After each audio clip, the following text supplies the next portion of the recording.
Salut les Jujiteros, très content de vous retrouver et je suis encore plus content parce que je me retrouve ici avec JB que vous avez déjà découvert lors d'une interview. C'était l'interview du docteur JB, je m'équipe dans l'équipe PBK d'un docteur, JB médecin urgentiste.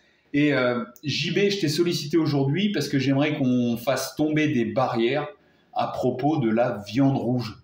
À propos de la viande rouge, pourquoi ? Parce que, on nous dit, certaines personnes nous disent, c'est pas dans la nature humaine de manger de la viande, on nous dit c'est dangereux pour la santé. Voilà, j'aimerais que tu nous dises, avec ton œil de médecin, et je sais que tu as fait des recherches là-dessus, j'aimerais t'entendre à ce sujet. Déjà, c'est un grand plaisir que de passer une deuxième fois avec toi à Mounjivis. Vous savez que cette belle amitié, c'est l'occasion d'eux. Et en effet, j'ai fait des recherches sur la viande rouge parce qu'en fait, je fais partie, comme tu le sais, et je pense que c'est intéressant de le préciser, parce qu'on pourrait considérer que c'est aussi un biais de réflexion, voire même presque un conflit d'intérêts, alors que ce n'est pas le but. Je fais partie du board décisionnaire de Pharos, donc Pharos Food, où en fait, on vient produire de la viande rouge de haute qualité et de haute densité nutritionnelle. Alors, je te coupe tout de suite. Ouais. Par rapport à Pharos, vous avez sorti le steak haché, le haché Pharos. Et d'ailleurs, il y a une vidéo sur la page YouTube où je déguste un de ces magnifiques hachés. Donc, JB fait partie du board et il est dans l'équipe qui gère tout ça. C'est ça. Donc, je pense que c'est intéressant de le préciser parce que ça a amené à cette discussion, parce que j'ai eu la chance et le plaisir de faire un peu une revue scientifique de la viande rouge, parce que, comme tu le disais, j'étais aussi intrigué. Parce que quand David Nicolas, qui a monté Pharos, m'a proposé de rejoindre ce board, je lui ai dit, écoute, David, moi, la viande rouge, en ce moment, j'en mange moins. De par mes études en médecine, on m'a appris que la viande rouge, ça entraînait quand même du cancer, notamment surtout le cancer du côlon, et que ce n'était pas forcément très bon sur le plan cardiovasculaire. Je me suis dit, c'est déjà mal engagé, mais je te propose que je mette à disposition justement un peu cet aspect scientifique pour faire une revue de la littérature et qu'est-ce qu'il en est réellement de la viande rouge. Donc, ça a donné un article qui est disponible du coup sur le blog de Pharos. Ok, donc cet article est disponible sur le blog. C'est ça. Je mettrai le lien dans le descriptif de la vidéo. Voilà. Et puis l'idée d'aujourd'hui, en effet, c'est de refaire un petit tour d'horizon par rapport à cette viande rouge de qu'est-ce qui est mythe, qu'est-ce qui est réalité. La viande rouge, est-ce qu'on est fait pour en manger ou pas ? Déjà, c'est une très bonne question. Si on se base sur l'aspect sociologique et anthropologique même de la chose, initialement, on a été des végétariens. Puis, il y a eu l'apparition de la viande rouge qui a quand même tout bouleversé. Ça va vous faire bouleverser sur quel point ? Déjà sur le plan cognitif. En tout cas, c'est ce que les anthropologues mettent en avant là-dessus. Je me suis vraiment appuyé sur ce que j'ai pu lire, ce que j'ai pu trouver comme article. Sur le fait que cette consommation de viande rouge et de viande en général par la chasse, de par sa densité nutritionnelle, beaucoup plus riche en graisse, beaucoup plus riche en protéines que les végétaux, a permis une expansion en fait, au niveau des capacités cognitives et de la boîte crânienne, parce que il y a beaucoup plus d'énergie disponible pour ce gros consommateur d'énergie qu'est le cerveau. Donc la boîte crânienne a augmenté, les capacités cognitives a augmenté, on a réussi à s'organiser, à communiquer beaucoup plus. Il semblerait qu'il y ait un lien direct avec ça. Associé à ça, les intestins se sont raccourcis, parce que temps de digestion beaucoup plus allongé, donc moins besoin de consommer, contrairement aux ruminants qui ont des intestins à rallonge et qui passent toute la journée à manger pour justement avoir l'apport calorique. Et là, en fait, on a pu tout condenser. Une fois de plus, disponibilité d'énergie transloqué à d'autres choses. Et avec la viande rouge, intrinsèquement, il y a aussi le feu qui a beaucoup aidé. Donc, pareil, changement physiologique, les mâchoires qui sont devenues plus fines, contrairement au fait qu'on mangeait de la viande, parce que grâce à la cuisson, c'était beaucoup plus facile de la manger. Donc, on voit déjà quand même la viande rouge, c'est toujours inscrit dans l'histoire de l'humanité depuis des milliers d'années et a vraiment contribué à notre évolution. Gros pic de consommation de la viande rouge, il semblerait aux alentours des années 80. 1980, c'est ça, on arrivait presque à 100 kg par habitant, etc. Il y a vraiment un gros pic. Et qui dit augmentation de la quantité de la viande consommée, dit forcément changement de la qualité. Parce qu'on veut plus de viande pour plus de personnes, mais derrière, c'est une fois de plus cette production de masse. Donc on peut imaginer qu'il y a eu aussi un peu une chute au niveau de la qualité de la viande. Et ça met en avant déjà toute la lumière on ne parle plus forcément de la même viande, de la même qualité et des conditions d'élevage qui vont avec. On peut voir même l'aspect aussi bien-être animal, l'aspect écologique qui va avec. Donc c'est aussi un petit peu la démarche de tout ça. Moi, avant qu'on aille plus loin, sur la consommation de la viande dans l'évolution de l'espèce humaine, tu dis que tu as fait de la revue de littérature scientifique. Qu'est-ce que ça représente comme volume de travail, quantité d'articles lus? Est-ce que tu as pu quantifier tout ça? Ouais, j'en ai lu. Il y a les articles que j'ai lus personnellement, donc il y en a bien 40-50. Plus après ceux aussi qui étaient déjà mis en avant dans d'autres bouquins, parce que de façon conjointe, il y a Carnivore Code de Paul Saladino, qui est un médecin américain qui a un peu popularisé ce que Weston Price avait fait dans les années 30 par rapport à ce régime un peu carnivore, et déjà il s'est appuyé sur beaucoup d'études, dont aussi les trucs anthropologiques. Mais j'ai voulu m'appuyer là-dessus comme base et voir tout ce qu'il y avait à côté un peu sur les articles scientifiques qu'on pouvait trouver. Voilà, donc en fait, ce que tu dis, c'est quand même... Déjà, il y a les études de médecine et en plus, il y a ta recherche personnelle qui est quand même diverse, approfondie et tu y as passé quand même du temps, quoi. Je tenais à le préciser parce que des fois, c'est pas juste des infos que JB aurait repris sur un article sur Internet, quoi. C'est ça. Et sur l'article du coup qui est disponible sur le blog, à la fin, vous avez la bibliographie où il y a les 40 articles que justement je cite. J'ai vraiment voulu faire ça un petit peu comme on nous a appris dans les codes un peu médicaux, de dire je dis ça parce que tel article s'appuie là-dessus, quoi. C'est référencé. C'est ça, c'est l'idée. Et donc ça nous amène du coup à ce fameux boom un petit peu de la viande rouge où on dit que la viande rouge entraîne le cancer et surtout le cancer du côlon. C'est les déclarations de l'OMS de 2015, si je ne dis pas de bêtises de tête, qui a un peu bouleversé aussi un peu tout ça, cette approche de la viande rouge, parce qu'on s'est dit mince, en fait notre viande rouge elle n'est pas si bonne, et même pour la santé, en plus de l'écologie qu'on pourrait mettre sur le côté pour l'instant, mais c'est pas favorable d'en consommer. Et c'est un peu le message qui est véhiculé. En réalité, moi déjà, la première chose qui m'a surpris, c'est que quand on regarde la déclaration de l'OMS, ils ne caractérisent pas la viande rouge comme cancérigène, ils disent que c'est un cancérigène probable. Ce qui, sur le plan scientifique, quand on dit que c'est probable, c'est que les études ont une tendance à aller vers, mais ce n'est pas scientifiquement prouvé, même si j'aime pas forcément le terme, mais toutes les études ne sont pas en faveur de ça. Et ils font une distinction aussi qui est très importante, c'est qu'ils distinguent d'emblée la viande rouge de la viande transformée. Viande transformée, ça va être la charcuterie, les viandes maturées, les saucisses, etc., où ça, ils mettent vraiment dans un lot à part. C'est une classification qui est de 1 à 5. 1, c'est quasiment un cancérigène certain. 5, il n'y a aucun lien associé à ça. Cancérigène certain, par exemple, ça va être le tabac, l'amiante, qui sont des classes 1. Et il s'avère que la viande transformée se retrouve en classe 1. Donc déjà, c'est la première chose à se dire. Donc ça veut dire que les données scientifiques orientent vers une association, mais il n'y a pas d'association pour autant par rapport au risque en fait, d'exposition. C'est manger de la charcuterie ou être exposé à l'amiante, c'est deux cancérigènes quasiment certains, mais derrière, l'impact sur la personne et sur la santé ne sera pas sur le même degré. Donc c'est déjà un truc à mettre aussi en perspective. C'est le fameux « j'ai fumé une cigarette dans ma vie » ou « j'ai fumé un paquet tous les jours pendant 10 ans », c'est pareil, c'est pas la même chose. Et pour ce qui est de la viande rouge, la classe elle est en 2A. Donc déjà, en fait, on revient déjà un petit peu par rapport à une certitude, mais on parle vraiment de quelque chose de probable. Moi, ce que je note déjà, c'est cette dissociation entre les viandes transformées et la viande rouge brute, quoi. On parle vraiment de pièces de viande, ça découpe là. Ouais. Exactement. Donc ça, c'est déjà une première chose à mettre en distinguo. Et tu mets le doigt sur quelque chose d'intéressant, c'est que sur les études que j'ai pu lire, beaucoup d'études analysent les deux ensemble, soit sans faire de distinction, ou dans les critères du coup d'une étude, ils disent on va analyser la consommation de viande des gens, sans jamais préciser si c'est de viande rouge, si c'est de produits transformés ou pas. Et certaines études, à l'inverse, le disent très clairement, qu'elles analysent et la consommation de viande rouge et la consommation de viande transformée. Donc déjà, on est sur un premier biais, donc en fait presque une erreur, ou en tout cas quelque chose qu'on n'a pas sorti de nos analyses, sur le fait qu'on ne parle pas du même produit. Donc ça, c'est déjà une chose qui est essentielle à prendre en compte, c'est que beaucoup d'études sont biaisées par ça. À ça se rajoute un biais qu'on a souvent dans les études alimentaires, c'est que c'est impossible d'isoler un seul facteur. D'ailleurs, l'OMS le dit très bien sur son site, c'est sur le fait que tout ce qui est cancérogène, il y a une part génétique, il y a une part qui vient du mode de vie, c'est multifactoriel et on ne peut pas tous les maîtriser.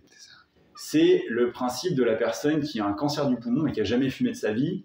On a tous déjà entendu des fois des gens dire « Ah mais oui, mais je connais un tel qui a eu un cancer du poumon, il n'a jamais fumé, alors que moi, je fume et puis de toute façon, ça se trouve, j'en aurai pas parce qu'un tel n'en a pas. » Oui, mais il faut remettre les choses dans le contexte. Il y a, par exemple, je me base sur le poumon, c'est que c'est le truc parlant à tous, mais il y a 10% des cancers du poumon qui sont chez des gens qui n'ont jamais fumé parce qu'il y a une part génétique. Voilà.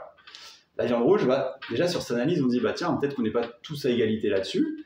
Et à ça, on peut rajouter le mode de vie. Est-ce que la personne qui va développer ses problèmes de santé avec la viande rouge, est-ce qu'elle fume? Est-ce qu'elle est sédentaire? Comment elle vit en réalité? Ça, on ne sait pas.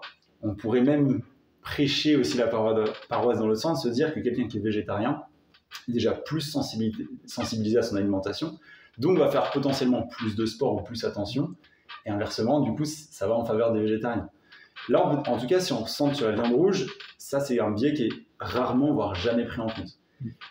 Ça peut être, est-ce que la personne, c'est la personne qui va faire un barbecue 2 fois par semaine, donc une viande qui va être trop cuite, grillée, brûlée, où on sait que c'est un facteur cancérogène, en fumant des cigarettes, en buvant ses bières à côté parce qu'il y a l'aspect festif, etc., qui ne fait pas forcément de sport et qui est en surpoids, c'est sûr que cette personne, elle va faire probablement plus de cancer et plus de risques aussi cardiovasculaires. Il y a plus de facteurs de risque. C'est ça. Donc ça, c'est un énorme biais déjà sur beaucoup de ces études parce que ce n'est pas analysé en réalité.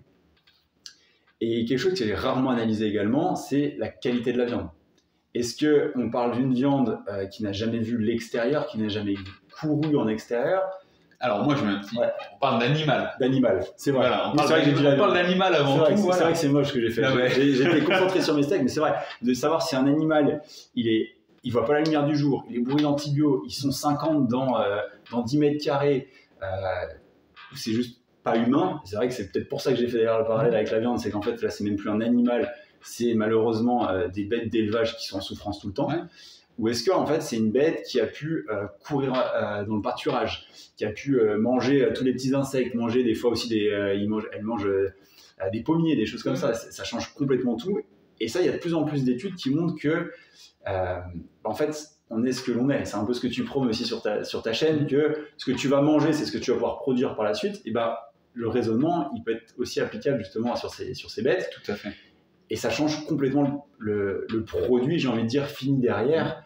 Et ça aussi, c'est quelque chose à prendre en compte. Et avec les analyses qu'on fait, entre autres chez Féroce, sur l'analyse de la viande, en fait, on a des quantités sur le plan, une analyse micronutritionnelle de la viande qui n'est pas comparable avec ce qu'on peut avoir en supermarché.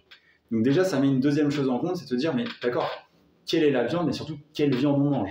Et là, je parle particulièrement de Féroce parce que c'est ce qui nous intéresse et que c'est ce que j'ai cherché, mais une autre viande qui peut être bio, qui peut être bleu blanc cœur, ou simplement, et c'est ce qu'on s'est aussi rendu compte, que certains éleveurs qui ne sont pas forcément labellisés, mais qui prennent soin de leurs animaux, et je parle plus là du coup d'animal que même de bête, parce qu'il y a une vraie relation qui se crée où ils font vachement attention, en fait derrière ça fait une viande qui est complètement différente, et donc une consommation qui est différente, et donc des facteurs de risque qui se retrouvent à être différents. On a tendance à dire, oui, que plus c'est naturel, dans l'élevage également, plus la viande sera riche en nutriments. C'est ça. C'est ce que vous pouvez voir avec vos analyses chez Féroce. C'est ça, c'est exactement ça. Et du coup, ça fait un produit fini qui est complètement différent. Donc déjà, là, juste, si on fait un petit topo, on se dit déjà, mais du coup, il y a viande et viande. Enfin, déjà, il y a viande transformée et viande rouge standard. Et parmi même ces produits-là, il y a encore une sous-distinction à faire entre, oui, mais elle vient d'où et dans quel contexte? Moi, j'ai envie de dire quelque chose aussi là-dessus, c'est... Donc, là, tout de suite, on sait qu'on peut dissocier la vraie viande, les vrais animaux qui ont grandi dans leur milieu naturel. On va penser à des vaches, des bœufs qui ont grandi dans les champs, un petit peu dans les étables en hiver, mais sinon qui sont dehors. Donc ça, et puis à côté, il y a tous ces aliments transformés dont on sait que si on lit la composition, les ingrédients, en fait, c'est pas que de la viande.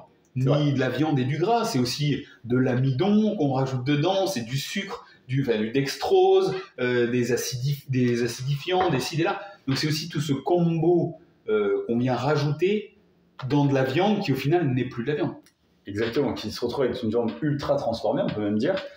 Et ça fait aussi appel avec, comme tu disais, les dextroses, tous les additifs qu'on rajoute, même les sucres également, où pour le coup on sait de plus en plus que c'est pas qu'on sait de plus en plus, c'est que c'est formellement démontré que tous ces sucres transformés sont aussi néfastes pour la santé, favorisent certains cancers, favorisent certains risques cardiovasculaires. Donc en fait, l'idée c'est que les gens se rendent compte en fait que par rapport aux déclarations qu'il y a pu avoir, qui pour autant peuvent rester valables, il faut quand même les nuancer, parce qu'en fait il y a une question de contexte et de remettre les choses vraiment à leur place. Ouais.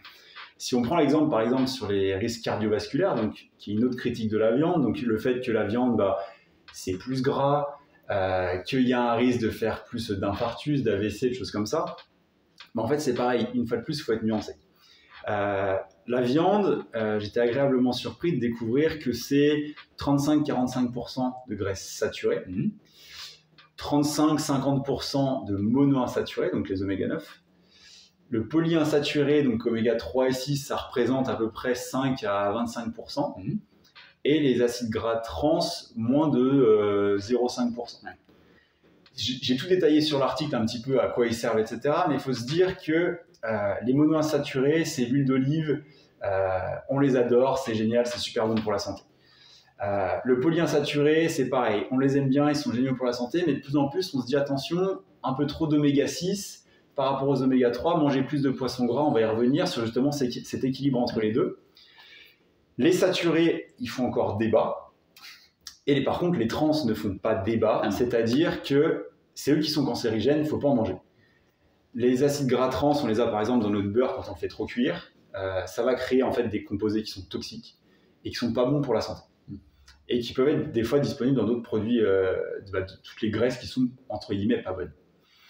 Pour revenir sur du coup aussi cette viande, un truc qui toi va beaucoup te parler, et pour tes auditeurs qui adorent aussi les abats, j'imagine, c'est que dans les abats, on a beaucoup moins de graisse saturée et plus de polyinsaturés. Ah, d'accord. Donc déjà, c'est quelque chose aussi d'assez intéressant de se dire, tiens, en fait, quand je mange mes abats, c'est pas le même ratio et déjà, ça joue. Pour revenir sur ce qui est des graisses saturées, pendant longtemps, il y avait une étude qui faisait foi où on disait qu'il ne fallait pas que ça dépasse 10 à 15% de l'apport journalier, les graisses saturées. Pour un apport global de graisse de 40%, 10 à 15%, il fallait que ça soit désaturé, mais pas plus. Parce qu'au-delà, on disait que c'était cancérogène.